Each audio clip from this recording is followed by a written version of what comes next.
Welcome to Impact OC, the only program showcasing the people and organizations shaping Orange County. With your host, Don Camber. Hello, live from the OC Talk Radio studios at UCI's Beal Applied Innovation Center. I'm OC Talk Radio Public Affairs Director Don Camber with another great guest positively impacting our community. Today, I welcome Orange County Transportation Authority Chief Executive Officer Darrell Johnson. He oversees all transportation-related projects and modes in Orange County to keep everyone moving. Thank you, Darrell, for being on Impact OC. Thanks, Don. Very excited to be here. We've done this before, and I was looking forward to doing it again today. Well, Darrell, today we're focusing on improvements to Interstate 405, including the 405 express lanes, in which motorists pay a toll to speed up their commutes by using the express lanes, which are 2 lanes in each direction in the center of the freeway between State Route 73 in Costa Mesa and the I-605 at the Orange County border with Los Angeles County. Please explain how it works. Absolutely. So I think first and foremost, it's important for our listeners to know that the 405 express lanes was just one component of a larger project we call it the 405 Improvement Project, which was part of the Measure M2 voter-approved sales tax measure that was passed by the voters of Orange County in 2006. So part of that, first of all, it was the largest highway project in the state of its kind when it was under construction. We improved 16 miles of Interstate 405 between Costa Mesa and the Orange County border with Los Angeles County. We added a free lane in each direction. That means everybody can use it, no restrictions of any type, between Euclid Street and the 605. And then we added a second lane in the middle of the freeway, combined with the existing or the former carpool lane, became the 405 express lane. So now there's an express toll facility in addition to new regular lanes in each direction. The other important part, I think, is we improved local streets and roads. We replaced 18 bridges. All those bridges over the 405 in Fountain Valley and Westminster now have sidewalks. They have bike lanes. They have new lighting, new pavement, and they have lanes in each direction they didn't have before. So pretty big project overall. So explain how it works. So how it works. So if you're a driver in Southern California, and if you have a transponder or a toll account from any agency in the entire state, it could be a 91 Express Lanes account, it could be a South County TCA account or toll roads account, it could be a San Diego County account. It could also be an account in Northern California in the Bay Bridge.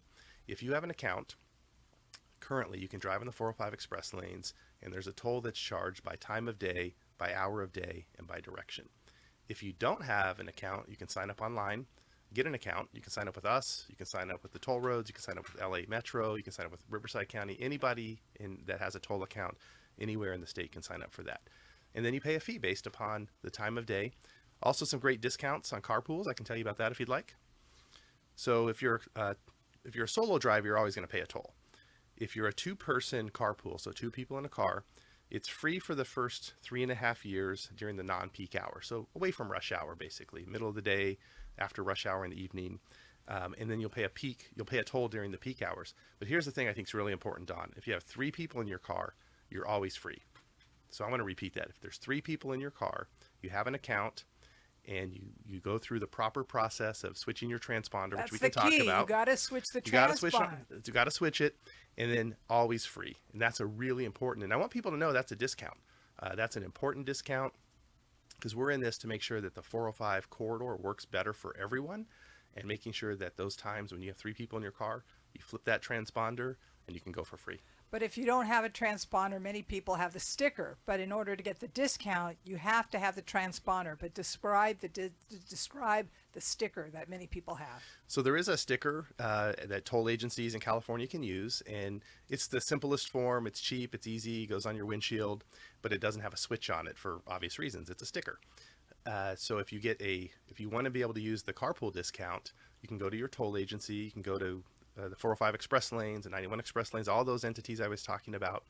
They have various cost structures, everything from free to a few dollars to buy that transponder. But when you get that switchable transponder, then you choose, do I have 1 person in the car, 2 or 3? And then you get the appropriate discount. Now, of course, if you're not telling the truth, that also gets noticed, and you have the opportunity to get a violation for not telling the truth about the occupancy in your vehicle as well. Is there a camera on the toll station, so to speak? There's a couple of things going on. One is there's a number of locations on the facility, on the lanes, that have an overhead transponder reader, and they light up a different color based upon the switch position on the transponder.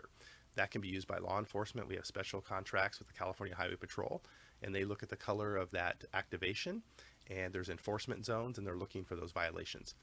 Not today, but in the future, we would expect the industry would have true occupancy detection, will automatically determine through various ways if there's 1, 2, 3, 4 or more people in the car. We're not there today, but I think the future is going to be there. And it's okay to have a sticker and a transponder on your windshield. It is okay. I would suggest if for people to have the most accurate recording of their trip and their toll, pick one or the other. And if you want to get those discounts, and I'm going to emphasize, if you want to get those discounts, which are so important, get that switchable transponder. You can move it from vehicle to vehicle if you'd like. You don't have to get two if you don't want to, but make sure both of your cars or all of your cars are registered on your account properly by license plate. Is it working as intended? It's absolutely working as intended. We opened on December 1st, so we're just a little more than 6 months of full operations. And the industry sort of thinks that you need about a year to understand, all the seasons, different times of the year, daylight, savings, all those other things. But we're seeing very close to projections. We're nearly about 80% of our traffic projections.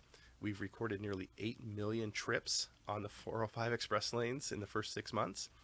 And each trip might go under multiple locations. Our back office system, we call it, has recorded nearly 30 million individual toll transactions. So it is working. Speeds are at the speed limit during rush hour. That's our goal, is to sell a trip that people can find reliable and safe. 65 miles an hour at rush hour is a pretty good deal in Southern California. The other thing that's working as intended is by adding free capacity on the 405 express lanes and building those new on-ramps and off-ramps. Local streets are flowing better, and the speeds are up and congestion is down in the regular part of the 405 as well. And that's the goal. We wanted it to work for everyone. So there is the Orange County Transportation Authority, which deals with these toll lanes, but we're all familiar with the transportation corridor agencies, which deal with the other tolls. So explain how the funding works. Absolutely. So let me start with the Orange County Transportation Authority, the organization I represent. So we have owned the 91 express lanes since 2003. It was the very first tolled express lanes, all electronic tolled express lanes anywhere in the country. And now we own the 405 express lane. So we own and operate the oldest express lane anywhere in the U.S., and we operate the newest express lane anywhere in the U.S. A lot of experience doing that. We think it works well, dealing with peak hour congestion in particular. Then we have a separate entity known as the Transportation Corridor Agencies, or the toll roads, that have direct responsibility for the 241, the 73, the 133, and the 261. Great partner. Their project, if you will, that is toll financed. There are no taxpayer dollars on their financing. The operations are paid with tolls. The maintenance is paid with your tax dollars, with your state gas tax dollars from the state of California. But they serve particularly South Orange County and maybe a little bit of Central Orange County, supported by the existing freeway network. And then when we come to the funding on the 91 express lanes and the 405 express lanes, really important to know that there are no tax dollars used on the express lanes portion of the facility on the 91 or the 405. All of the maintenance, operations, back office system, and construction is either paid directly by tolls or financed based upon future tolls that will come into the organization. But the funds that from the 405, do they stay with the OCTA, and what do they cover? They do. It's a great question. So state law, when we built the facility, as planning for the facility, we were able to change 3 laws. 2 of them focused with this ability to make sure that not only did the tolls that are collected in the 405 stay within Orange County, but very focused on this idea that we could only reinvest those what we call net excess toll revenues into projects in the 405 corridor. Now we can invest in the future if we have net excess toll revenue, which we don't yet. We could invest in other freeway projects on the 405 corridor. We could invest in local streets and roads projects, active transportation, transit investment. We could run express buses, for example, in the 405. We don't have a net excess toll revenue yet. We would anticipate that probably in 8 to 10 years. But on the 91 express lanes, we do have net excess toll revenue because the financing is much lower. We've been paying that debt down for a long time. We've been investing in Metrolink service in the 91 corridor. We plan to build a new Metrolink station in the city of Placentia. We've invested in express bus service in the corridor, and we've invested in additional free lanes on the 91 corridor because of those toll revenues. In fact, later this year, we plan to award a construction contract to add some additional freeway capacity between the 91, between the 55 and the 57. That will be paid largely from net excess toll revenues collected on the 91. How do you handle violations? Well, the best way to handle violations is not to get one, of course. So have your toll account set up, make sure your cars are registered properly. If you do drive on the 405 or the 91 and you don't have a transponder, you're going to get a violation notice. We will give you an opportunity to either call or go online, take care of that violation. We would like you, if you don't have an account, generally speaking, we would encourage you to sign up, give you the opportunity to waive that violation and turn it into an account. So if you're a first-time offender, you didn't know what was going on, we're going to try to turn you into understanding how to use it, what the benefit is. Repeat violators, there's a fee structure. Obviously, we want to be fair and equitable to all the users. So there is a violation structure.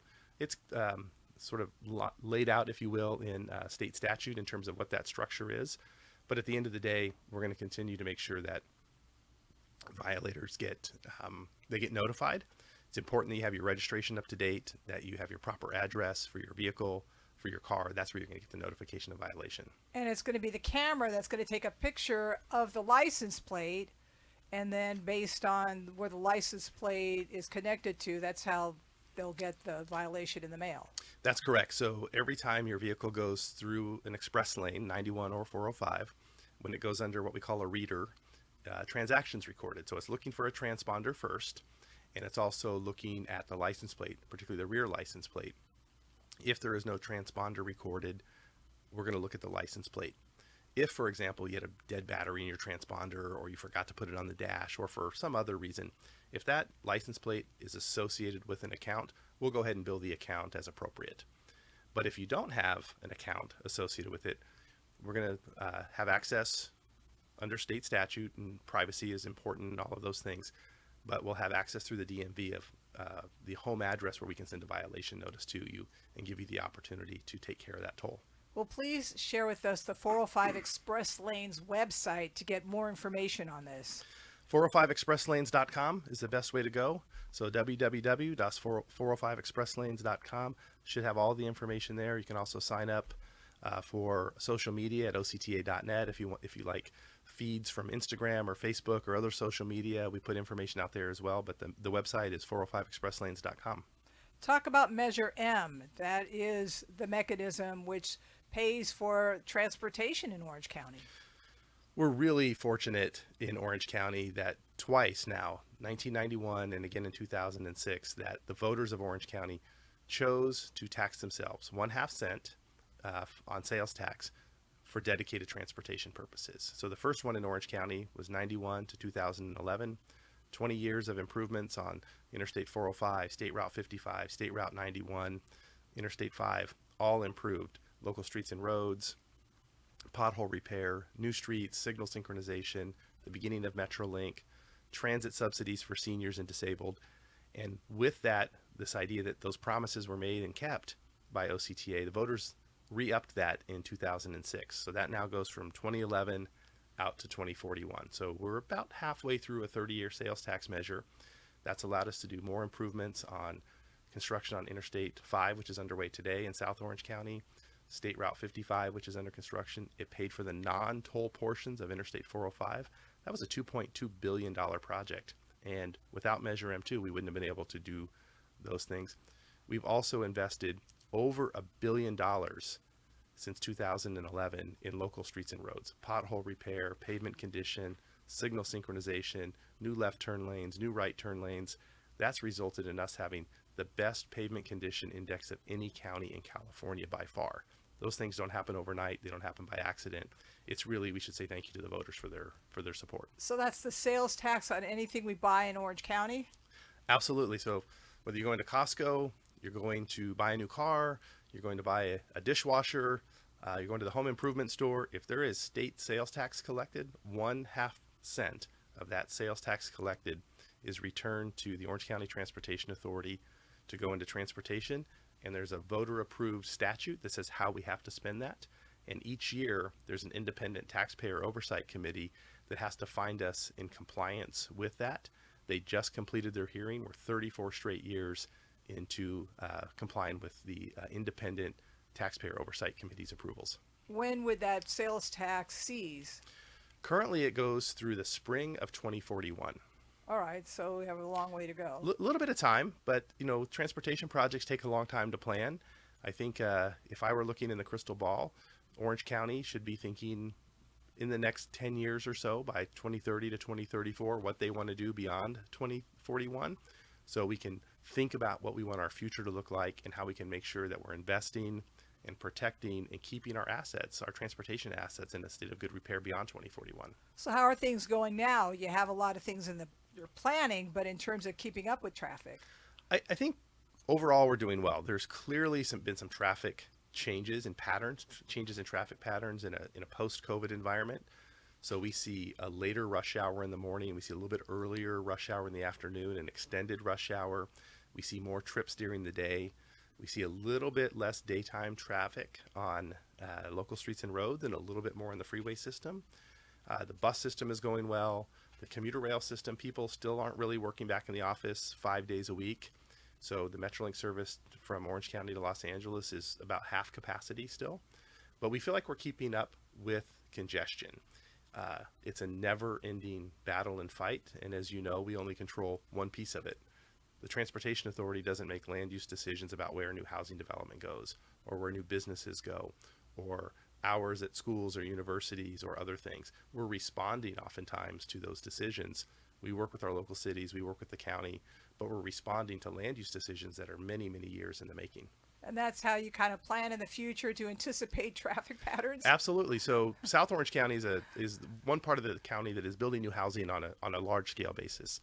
So there's development in Rancho Mission Viejo. So we're working with the County of Orange, with the developer, about what road network is needed to support what we currently have today is Antonio Parkway, State Highway 74, Ortega Highway, La Pata Road, which was a partnership between the county and OCTA and the home developer 6-7 years ago. There's a thought process of extending Las Patronas Parkway in south of Ortega Highway to deal with future demand. But we want to do it in a smart way that makes sense, that doesn't sort of lead to sprawl in and of itself, but supports good planning on the housing side, the land use side, and the transportation side. Well, let's talk about some other improvements. The I-5 Santa Ana. Yes. So right now we have 6 miles of construction on Interstate 5 in South Orange County. And that is from the 73 interchange up to about El Toro Road. It's 6 miles, about $600 million. A third of it paid by Measure M, a third of it paid by the state of California, a third of it paid by the federal government transportation programs. And it's adding, rebuilding the Avery interchange, which is really, really old, undersized, safety improvements. Same thing at La Paz, old, undersized, needing safety improvements. We're adding a lane in each direction, new retaining walls, some new sound walls. And then I think for our listeners that know about the El Toro Y, particularly when you're coming south in the afternoon and 2 carpool lanes converge into one, we're going to extend that all the way down almost to Alicia, so there's more opportunity for merging and people getting out of that. So we think that's going to be a big improvement as well. And we think that we're planning for the lanes to be open by the end of calendar year 2024. There'll be follow-on work with landscaping and other things, but we want the lanes to be open by the end of the calendar year. State Route 55, the Costa Mesa Freeway project. So we're about 30% complete on adding a second carpool lane on State Route 55 and a regular general purpose lane between Interstate 405 and between Interstate 5. So it's a short 4-mile segment. For our listeners that are familiar with that route, I know you are.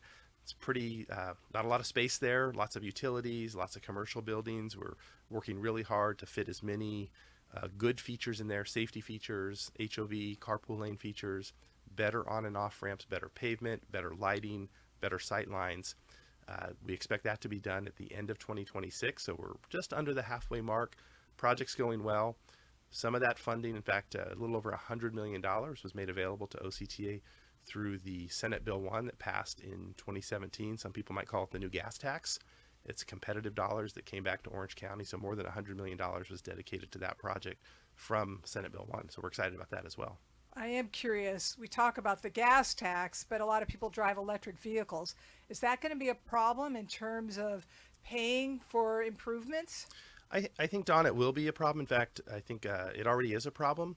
There's two sides to every story. The good news about electric vehicles is local pollution, tailpipe emissions clearly are reduced or eliminated. Clearly there's emissions in terms of how that vehicle is built and all of those things that you hear about, but they currently don't pay a gas tax, but they use the road. And the gas tax is the oldest user fee in transportation. The idea was the more miles you travel, the more gas you use, the more wear and tear you put on the pavement, the more you pay. Well, the electric vehicle or zero emission vehicle, hydrogen, electric, or the two popular ones, of course, they don't pay any gas tax. So we now see 30% of our all new car sales in California, and same in Orange County, are zero emission vehicles. Senate Bill 1 in 2017 added a minor fee, $100 annual registration fee, but it doesn't make up for the loss in gas tax revenue. And I'll use myself as an example. I drove an electric car for 8 years. I didn't pay any gas tax. I paid a little bit each year to register it, but I'm under the current construct not paying my fair share, if you will. So that needs to be worked out over time, and I think it will be a gradual shift. In my belief, it will be a shift from a gas tax, if you will, to some type of other fee that tries to fairly put the usage of the road with the user.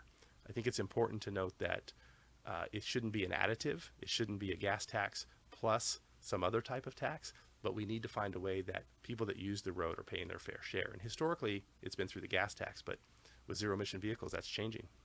Continuing on, State Route 91, the Riverside Freeway project. We've got some big things coming up there. Later this year, we're going to break ground on the first segment. It's going to be between Lakeview Avenue and State Route 55. The segment is really going to focus on this idea that when you're trying to get on at Lakeview, you can either go west or south, if you will, east, west or south in particular. And there's a lot of traffic, a lot of weaving, and a lot of merging. So we're going to reconstruct the Lakeview Avenue overcrossing. It'll include new lanes, standard lanes, shoulders and sidewalks in each direction. Plus, more importantly, realigning the westbound on-ramp so you can either stay on the 91 if you want to, or drop directly into southbound 55 without having to merge over all those lanes. That creates a lot of congestion, a lot of bottleneck, particularly in the AM rush hour. We're excited about that. Should break ground late 2024 and expected to be finished in 2026. So you recently approved nearly $2 billion budget for the fiscal year, which began July 1st, and explain how that is going to break down. So our board of directors unanimously approved the OCTA budget of $1.76 billion, so just under $1.8 billion for fiscal year that began on July 1st. About half of that, so 52%, is going into transit operations, transit capital, so running the bus system, providing OC access or paratransit service, and also buying new buses going forward. And that's pretty traditional for us. The other half is focused on freeway improvements, streets and road improvements, and things of that nature. It's a good budget. It's balanced. We're using no reserves. The history and sort of the personality, if you will, of OCTA is to not pay for things with a credit card. We pay cash. We have good reserves. We save in advance. So it's a very balanced budget. It's very focused on making sure that we're keeping all of our promises under Measure M. We continue to convert our bus fleet to zero emission buses away from compressed natural gas and going to either hydrogen or battery electric. We're focusing on that. We're also doing work to protect the rail line in South Orange County as it relates to recent issues about private property erosion and sea level rise that's harming the rail line. So there's investment in climate resiliency planning as well. And one of the more fun things in the budget, we're funding summer trolleys in a lot of the beach cities. We do a lot of seasonal funding of trolleys in San Clemente, Dana Point, Laguna Beach, Newport. They're fun to look at, they're fun to ride, but they really remove a lot of peak hour weekend beach traffic, and it really helps those communities, and we're excited about that as well. And that's something that occurs during the summertime, pretty much. Absolutely. It's, we found that it's great to run a bus system that people that need to ride the bus system, communities that need a bus system, 40-foot buses every 10 minutes. We should absolutely do that wherever we need it. But we have a lot of parts of our community that are very seasonal, tourist driven. The beaches are the perfect example. We may not need to run a weekend shuttle in February in San Clemente, but we'd absolutely need to run it between Memorial Day and Labor Day, probably Thursday through Sunday, maybe 7 days a week in some of the peak weeks. Well, how do you compare the way OCTA is run compared to the transportation agency in Los Angeles? Well, I think we have different challenges for sure. OCTA is Orange County is the 5th largest county in the nation, 3.2 million people, 42 miles of coastline packed into about 400 livable square acres, not counting the mountain areas, of course. Los Angeles is very, very big, 10 million people, 87 cities, lots and lots of challenges, huge city, huge airport. They do have sales tax measures to support what they've been doing. Their policy decisions in recent years have been much more focused on expanding the rail transit system and the subway system and less on the freeway system. We've taken a little bit of a different approach here in Orange County, and I think it shows when you look at the freeway system and the local streets and road system. It also shows that we don't have a light rail system, we don't have a subway system, different types of things. But I also think that we have to work together synergistically as a region of 22 million people. LA County, San Bernardino County, Riverside County, Orange County, Ventura County, and we have to work together to make things better for everyone, but we also have to have local solutions.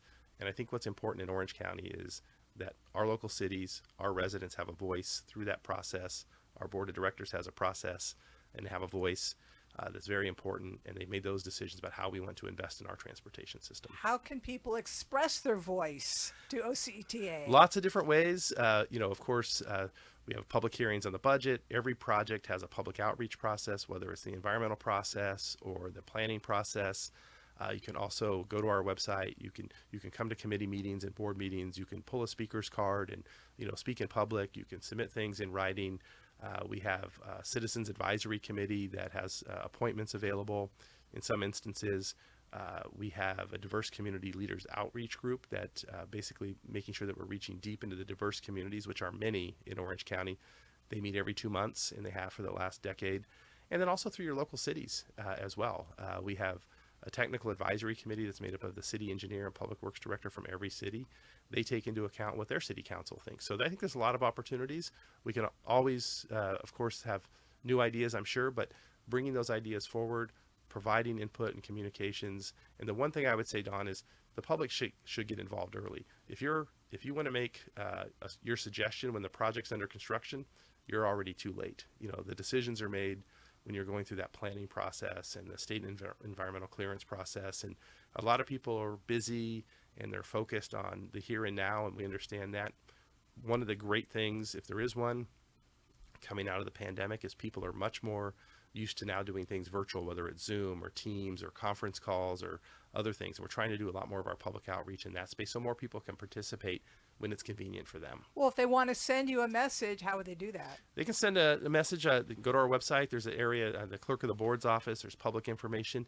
And if they're looking for a specific message on a specific project, there's a project area on our website, which is octa.net. There's a project area. Every project area has a point of contact, an individual with a name, a phone number, an email address, and a picture. We're not hiding from the public. We want people to know who they can go to directly. So what are the top issues regarding transportation in Orange County? I think the top issues for us are really 3 things in Orange County. One is we absolutely have to maintain the system we have. We've done such a good job as a county over the last 2 decades in particular of maintaining the quality of our system. Drive the streets and roads, drive the freeway system. They are better than our neighbors. That's not a criticism. It's a focus on, it's a comment on how we have focused and how our board of directors and how our cities have focused. So we need to make sure we keep that up. Second is we need to deliver on the promises we made to the voters in 2006 about what projects we're going to do. When they said 70% of the voters said, we're going to add a tax to ourselves. Here's the list of projects, whether it's the 55, the 91, I-5. We need to do all of those, and we're well on our way to doing all of those. And the last one is I think we have to plan for a little bit different future. We're a county that's growing not as much as we used to in terms of population growth. And we know from the 2010 to the 2020 census, we're aging in place as well. So we have to think about the types of services and programs and transportation that people will need in the future as they age, which are different than what they might have needed before. So those are the three big things I would say on our mind. Finally, with one big wrap up there, is that we have to make sure that we have the clear, transparent manner in which we are using taxpayer dollars to do all of those things.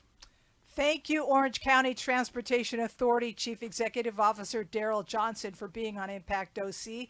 And I thank everyone for tuning in. I'm OC Talk Radio Public Affairs Director Dawn Camber. Have an impactful day.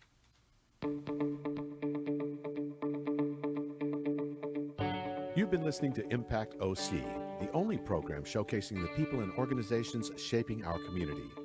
Right here on Orange County's only community radio station, OC Talk Radio.